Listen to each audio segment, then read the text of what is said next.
the invasion has commenced in North Assam and in Upper Assam. Land jihad hobo pare neki sir? I have already said that it is not land jihad. Ahomok finish kori diar jihad eto. Land jihad ro kotha apuni koise amiu dekha pau je eta ghor hoy tar pisot ghorpur bari jay aru tatke dangor kotha hoje bahut je current ahi jay road hoi jay moi kolu noy jetia eta jagat 40000 vote hoy kintu prokhakhonore bakako manhe die manhe bisarise je dipoloi goi pele bostu আপুনি যেটো কৈছে ঠিক তেনেকুৱা নহয় কথাটো হল MLA সকলে তাত গৈছে নাই প্ৰটেক্ট কৰিবৰ কাৰণে কিয় যেতিয়া এটা সমষ্টি 2000 3000 হওঁতে যদি আপুনি আক্ৰমণ নকৰে লিগেলি 40000 হৈ যোৱাৰ পিছত পলিটিচিয়ান সাৰেন্ডাৰ বিফৰ দেম এটা কানেকশন কোনে দিয়ে পলিটিচিয়ান সকলে দিয়ে because they become a sizeable voter তেওঁলোকৰ কানেকশন নিদিলে নেক্সট টাইম আপুনি ইলেকশনত হাৰি যাব So manuhe mane kune. Apuni Guwahatir pra comment dibo paribo. Kinu Gwalpara today encroacher number is more than 60,000 people. Ji sarkari matit bohi ase. Gotike local MLA to encroacher hoy kam koriboi lagibo. Light nidile tani lobo. In most of the cases it has been seen that I have been to almost all the eviction sites earlier. So in most of the cases it is seen that they are the same set of people who keep migrating from one place to another. Not same set of people, they have lot of people. So different people goes and How you are planning to stop this? I am a small person. How can I stop such a Himanta Biswa Sarma or Assam government is a very small element. I cannot change it. The problem is much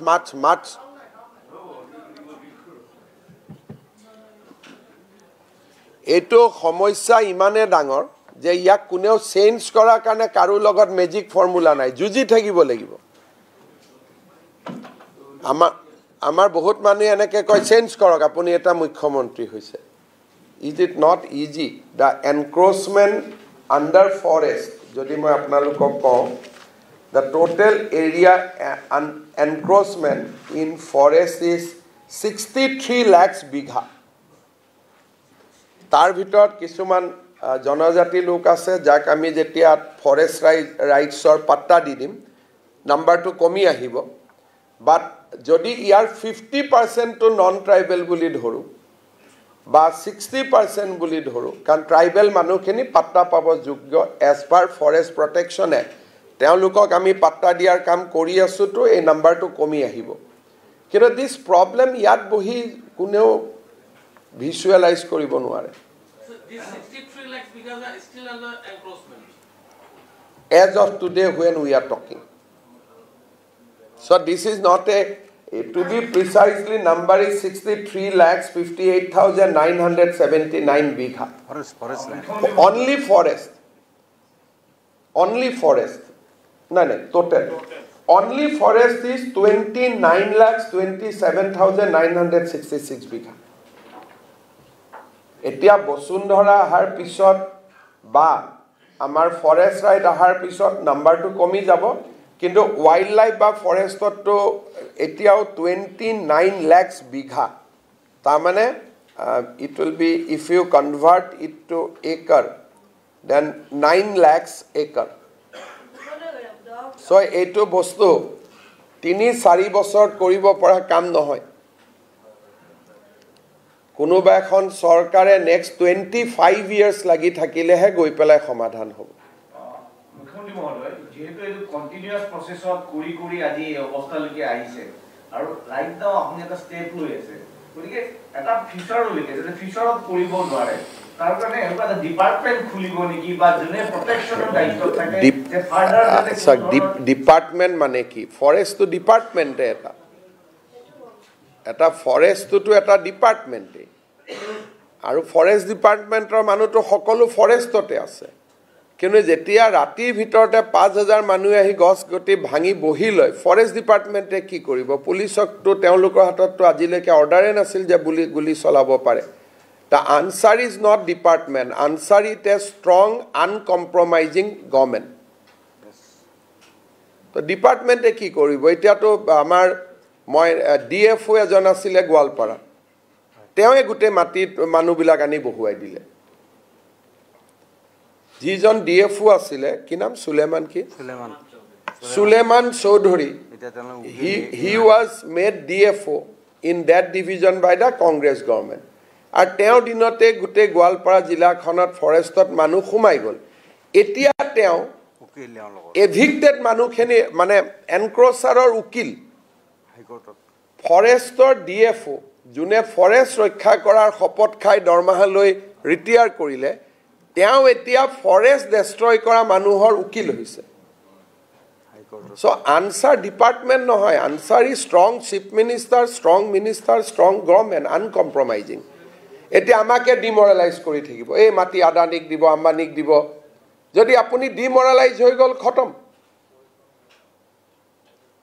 taisot gungun setiak phone koribo video ulabo apuni demoralize hoy jabo tetia hahokhere thiyo hoy thakibo lebo je no hoy moi ahomor karone korim tetia success hobo নহলে যেতিয়া আপোনালোকে গুনগুন সেটিয়াৰ video বজাই দিলে কঠিয়া লৈ পেলাই হিদনাখনটো বেলেগ চিফ মিনিষ্টাৰ হলে ফোন কৰিলে যে বন্ধ কৰ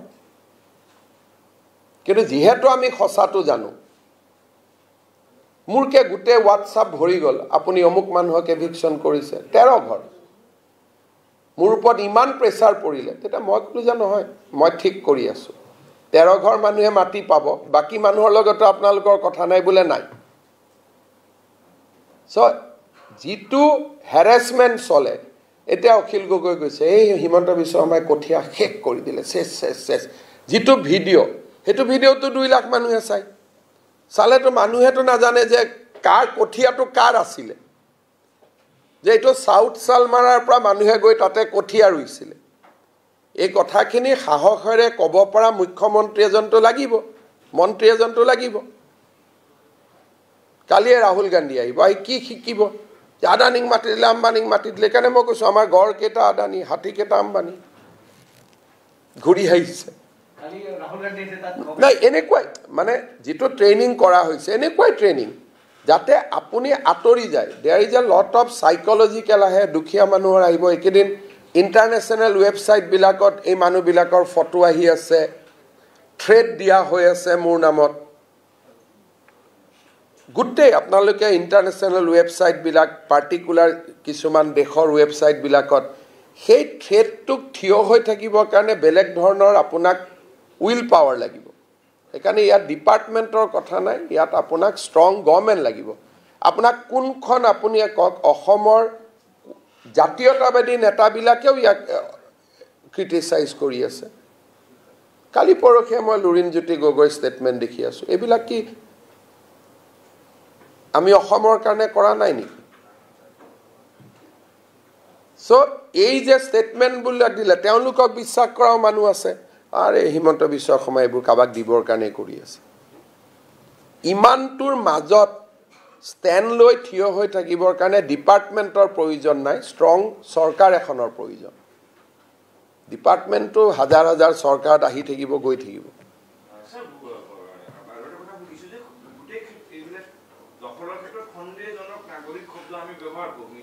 মই খন্দেজনক নাগৰিক ব্যৱহাৰ নকৰো মই কওঁ এটো ডেমোগ্ৰাফিক ইনভেশনৰ প্ৰসেস আৰ demographic invasion can be done by Indian citizen also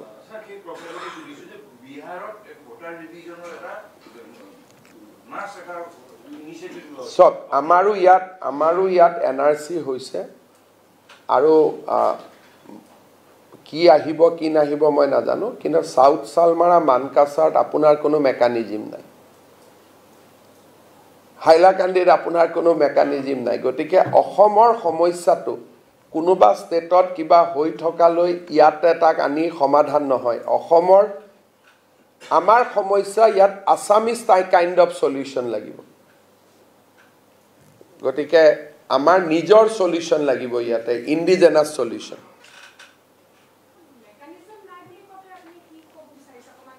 mechanism মানে তাতে যিবিলাক তাতে জুনে মানুহ আছে তেওঁলোকৰ এমপ্লয়ি আছে যিবিলাক মানুহৰ এগেইনষ্টত আমি এনআৰসি কৰিব খুজি আছো তাৰে এমপ্লয়ি লোকেল মানুহেটো লোকেল মানুহক বিদেশী বুলি নকয়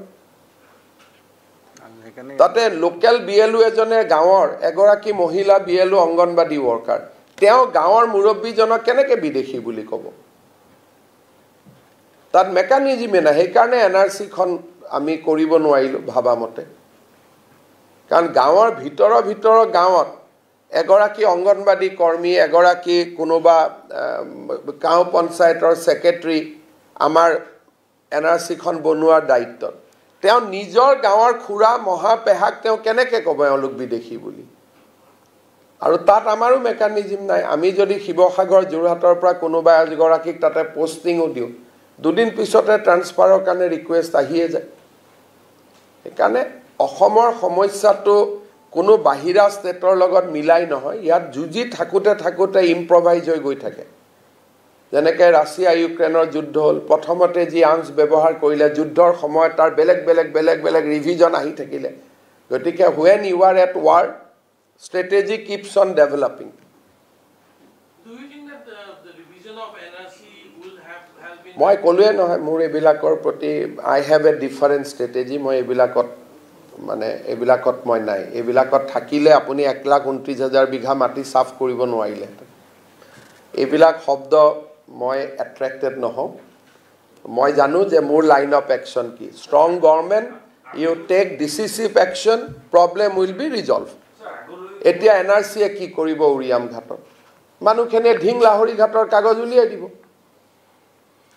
ডেমোগ্ৰাফিক ইনভেশনৰ আনসাৰটো NRC হ'ব নোৱাৰে কাৰণ ঢিং লাহৰি ঘাটত তেওঁলোকৰ মাটিও আছে ঘৰো আছে পট্টাও আছে ভোটাৰ লিষ্টত নামো আছে আধাৰো আছে ৰেশন কাৰ্ডো আছে উৰিয়াম ঘাটৰ ভোটাৰ লিষ্টৰ ৰিভিজনত তেওঁলোকে ক'ব আমিতো ইণ্ডিয়ান সিটিজেন আমাৰ নামটো উৰিয়াম ঘাটত লগাই দিও how can you stop today if I go to Bengal or if I go to UP যে মোৰ নামটো ভোটাৰ লিষ্টত ভৰাব লাগে মোৰটো মই এজন মুখ্যমন্ত্ৰী মই সব মোৰ লগত গোটেই ডকুমেন্টছ আছে মোৰ নামটো সোমাবই তেনেকৈ যদি 1 লাখ অসমীয়া মানুহক মই UPৰ এটা সমষ্টিত লৈ যাওঁ UP গভৰ্নমেন্টটো ভোটাৰ লিষ্টৰ নাম নুখুমা বুলি তো ক'ব নোৱাৰে because we are bona fide Indian citizen by the clause of 1971 কিন্তু demography is a social science concept demography তো লিগ্যাল কনসেপ্ট নহয় কোৰ্টক যদি কয় যে ডেমোগ্ৰাফি চেঞ্জ হৈ আছে কোৰ্টে ক'ব so what they are all Indian সেইকাৰণে অসমৰ সমস্যাৰ উত্তৰটো এতিয়া যদি আজি অহাকালি গোটেই যোৰহাট জিলাখনত ঢিং লাহৰি ঘাটৰ মানুহ দি ভৰ্তি হৈ সোমাই যায় তেতিয়া NRC তাৰ কি উত্তৰ দিব তেওঁলোকটো ঢিং লাহৰি ঘাটৰ সিটিজেন হয় ঢিং লাহৰি ঘাটটো অসমতে this is a invention on culture that is a invention on civilization that is a invention on tradition তাৰ উত্তৰটো NRC আৰু ভোটাৰ লিষ্ট ৰিভিজনে দিব নোৱাৰে নহয় সেইকাৰণে আমাৰ ইয়াত কনসেপ্ট বিলাকে অলপমান বেলেগ যোৰহাটৰ আনসাৰটো কি হ'ব যে থলুৱা মানুহে মাটি নিদিব সৰকাৰি মাটিত বহিব নিদি then demography will not be invaded আৰু আমাৰ মানুহে নিজে কাম কৰিব তিনটা কাম হলে ডেমোগ্ৰাফিটো ৰখি যাব NRC দৰকাৰ কি আছে ফাৰ্স্ট ফৰেষ্ট ৰেভিনিউয়ে গভৰ্নমেন্ট মাটি দখল কৰিব নিদিব সেকেন্ড আমাৰ মানুহে ভাড়া গৰ নিদিব থাৰ্ড আমাৰ মানুহে নিজে কাম কৰিব হৈ গল ডেমোগ্ৰাফি ৰখি গল গতিকে ইয়াৰ উত্তৰটো সোশ্যাল সায়েন্সত আছে লিগ্যাল সায়েন্সত নাই হৈয়ে থাকিব 23 লাখ বিঘা মাটি এতিয়া 1 লাখ শেষ কৰিছোৱে বহুত লম্বা ৰাস্তা পাব আছে বিজেপি কি ইয়াত 20 বছৰ লাগিব it is a long way to go তাকে কৈছো কোৰ্টত যাব ষ্টে অৰ্ডাৰ আনিব আমিও কোৰ্টত যুজিম লোৱাৰ কোৰ্টত হাৰিম হাই কোৰ্টত হাৰিম সুপ্ৰিম কোৰ্টত যাম আকৌ হ'ব গতিকে এনেকেতো ডিক্টেটৰশিপটো নাই যে আজি বুলডোজাৰখন লৈ ভাঙি দিয়ক আপুনি আইন আমি এই গুটেই কেটা এভিকশনটো আমি কোৰ্ট কাছাৰী কৰিছো নহয় কোৰ্টত গৈছে বাৰ কোৰ্টত গৈছে কোৰ্টত আমি কেতিয়াবা হাৰিছো কেতিয়াবা তেওঁলোক হাৰিছে ফাইনালি কোৰ্টৰ পৰা আমি জাজমেন্ট পাইছো তেতিয়া সো এটা এভিকশন প্ল্যান কৰিলে মিনিমাম 4 বছৰ লাগে এভিকশনটো কৰিবৰ কাৰণে আজি যে মই উৰিয়াম ঘাটত গৈছো নোটিস দিয়াৰ লগে মানুহ কোৰ্টত যাব লোৱাৰ কোৰ্টে ষ্টে দিব হাই কোৰ্টে ষ্টে দিব আমি এফিডেভিট দিম ডিবেট হ'ব কোৰ্টৰ সময় লাগিব তো 2-3 বছৰ পিছত আল্টিমেটলি আপুনি অৰ্ডাৰটো পাব যে গভৰ্নমেণ্টে এভিকশ্যন কৰিব পাৰে যদি আমাৰ পইণ্টটো ষ্ট্ৰং আছে সেইকাৰণে আমি ভাবাৰ দৰে কথাবোৰ নহয় এটো বহুত ডাঙৰ কাম আৰু এইবিলাকৰ কাৰণে আমি কিছুমান মানুহে 7 দিন 10 দিন শুব নোৱাৰো তো প্ল্যানিং ইমান ইজিলি হৈ যোৱা বস্তু নহয় এটো 1,29,000 বিঘা মাটি ফৰেষ্টৰ কাৰণে মুক্ত কৰা স্বাধীন অসমৰ ইতিহাসতে নাই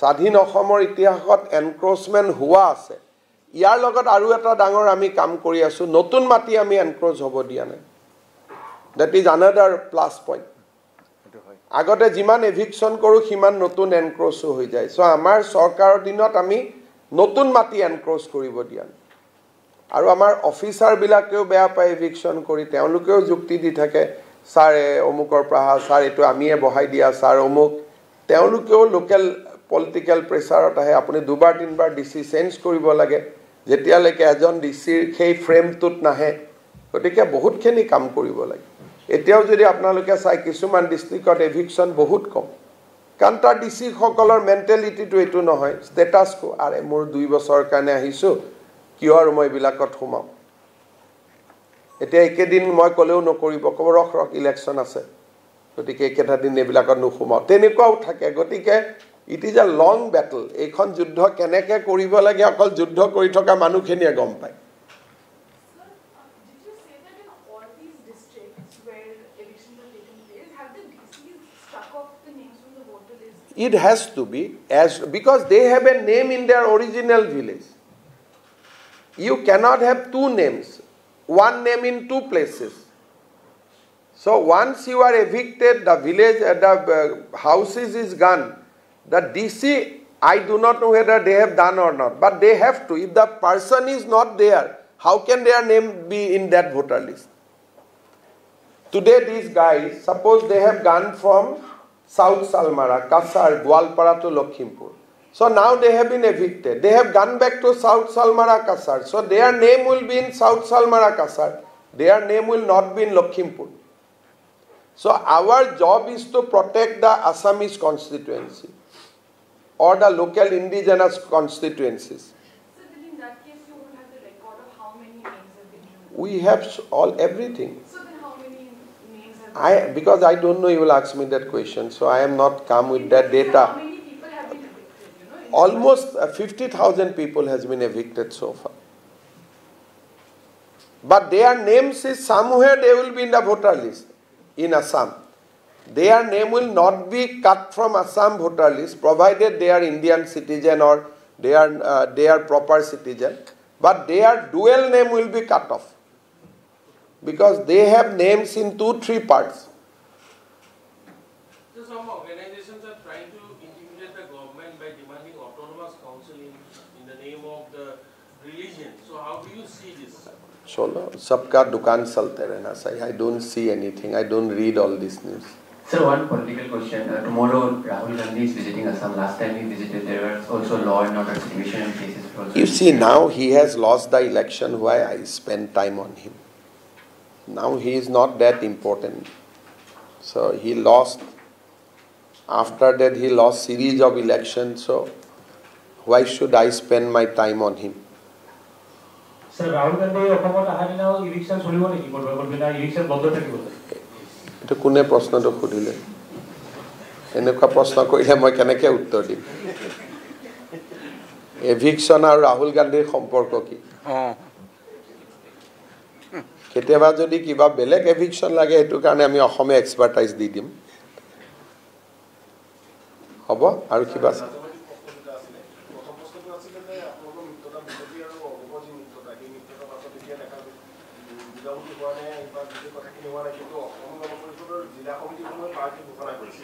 আপোনালোকে অতুল বৰা ডাঙৰীয়াৰ এই ক্ষেত্ৰত সংবাদমেল নিজেই চাইছে গতিকে এই প্ৰশ্নটো আপোনালোকে অতুল বৰা ডাঙৰীয়াকে কৰিব লাগিব নহয় জানো মোক বিজেপিৰ প্ৰশ্ন খুদিলে মই পাৰিম উত্তৰ দিব আমাৰ সকলো বড়ো মানুহে আমাৰ বন্ধু all tribal people are friends of greater Assamese society. So Hagrama Mohil মই কলো নহয় হাগ্ৰামা মহিলাৰী ব্যক্তি বেলেগ আৰু জাতি বেলেগ, জাতি সত্তা বেলেগ।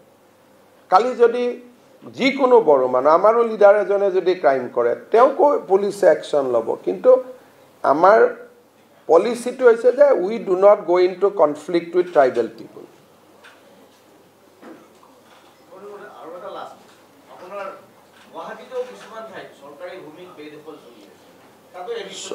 মানে মই এইটোকে ক'লোঁ যে এভিকশ্যনটো মানুহে নিচাত নকৰে, তাৰ কাৰণে এনাফ গ্ৰাউণ্ড লাগিব যে এইখন ফৰেষ্ট, ইয়াৰ পৰা যেনেকৈ আমি ওৰাঙত এভিকশ্যন কৰিলোঁ, হাইকোৰ্টক আমি বুজাবলগীয়া হৈছে যে ৰাইনৰ স্পেচ কমি গৈছে। আমি বুঢ়া পাহাৰ কেনেকৈ এভিকশ্যন কৰিলোঁ যে কাজিৰঙাৰ পৰা ওৰাঙলৈকে this was a animal road, 150 kilometre এটা কৰিডৰ। চ' হাইকোৰ্টক ডেটা দি আমি প্ৰুভ কৰিব লাগে যে ইয়াৰ মাজত যেতিয়া হেবিটেশ্যন আহি যায়, বাঘ আৰু গড়বিলাক ক'ত যাব।